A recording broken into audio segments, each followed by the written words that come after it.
When you hear about people rescuing animals, you probably picture firemen retrieving cats from trees and caring neighbors who search for lost dogs in the woods. Since cats and dogs are the most common types of pets, it's no surprise that they're also the most rescued. Yet, we shouldn't forget all the other animals that often need assistances and the people who help them. Before we begin, make sure you smash that like button, subscribe to our channel, and click the notification bell for more amazing videos. Horses, which are prone to abuse and cruelty, are no exception. That's why Victoria Goss has spent decades dedicated to helping at-risk horses. And what she does is unlike anything you've ever seen. Unlike many animal rescuers who are dedicated to helping pets like dogs and cats find homes, Victoria Goss's life was dedicated solely to horses. But it was what she had accomplished in the past 40 years that defied all odds. In 1975, Victoria founded Last Chance Corral in Athens, Ohio. While there were animal rescue organizations all over the world, none were quite like this one. From day one, Victoria's mission for Last Chance Corral was unlike any other place. That was because Victoria was determined to fight for horses threatened by the racing industry. When a nurse mare gives birth, it's for the sole purpose of breeding a racehorse. If those foals don't become racehorses, they are neglected, abused, or left to die. Victoria had always been passionate about her work, but her journey really began when she was just 12 years old.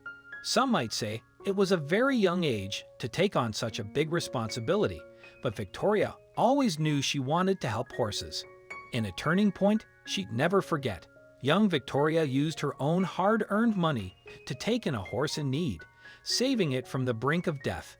"It really stuck with me," Victoria recalled. "I took in this horse. I paid $50 for it, which is what I had in my bank account." Victoria realized that she couldn't stop with just one horse. "I fattened him up, got him back where he was healthy, and sold him to a neighbor for $100. And I put that money in a coffee can for the next horse that needed help," she said. Luckily for the horses that she cared for, Victoria's determination only became stronger each day. Even if she had to make sacrifices to continue her mission, it was tireless work, but she never stopped. Victoria's dedication always paid off whenever she saw her foals and horses thrive after being rescued. They could finally recuperate in peace and hopefully find a loving forever home once they became stronger. Also, if you've not done so already, please subscribe to our channel and click the notification bell to get inspired by these animal stories every day. Now, back to the story.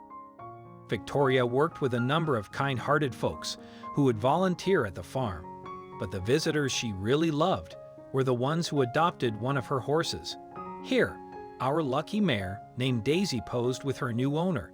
Last Chance Corral would rescue and rehome between 150 and 200 nurse mare foals each year.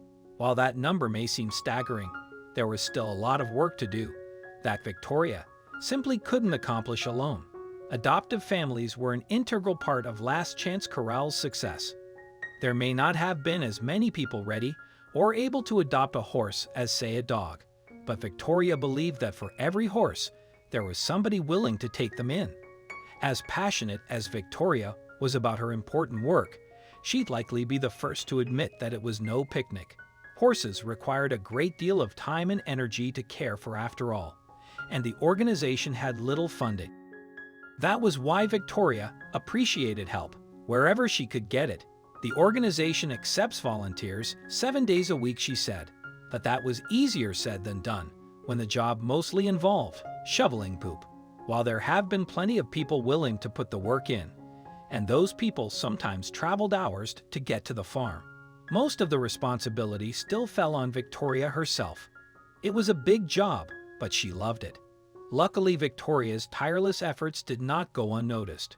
For example, in 2001, she received an award from the American Veterinary Medical Association for her efforts in promoting animal welfare. Over the years, Victoria found ways to keep her life with the horses from becoming too hectic. "Being old, I need a little rest once in a while," she explained, yet even during those breaks, her love for horses shined through in her hobbies, like drawing. Victoria's efforts have saved the lives of countless horses over the years, but they've also taken a toll on her body. With age, her work has only become more difficult. Still, she kept doing it. Her passion simply wouldn't let her rest. As much as she loved them, Victoria didn't keep every horse that stayed at the corral with her. Nothing seemed to give her more satisfaction than when they were adopted by other horse lovers. Perhaps the most important thing to remember about the Last Chance Corral is that it wasn't just a place for people to adopt horses. Victoria was literally saving lives, and it was that legacy she'd leave behind long after she was gone.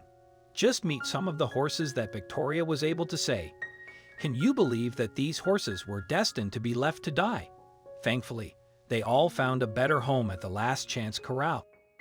Victoria's non-profit organization, Last Chance Corral, is fighting an uphill battle to save as many young foals as they can with very limited means. If you liked the video, please give it a thumbs up and consider sharing it with your friends and family. Thanks again, and we'll see you in the next one.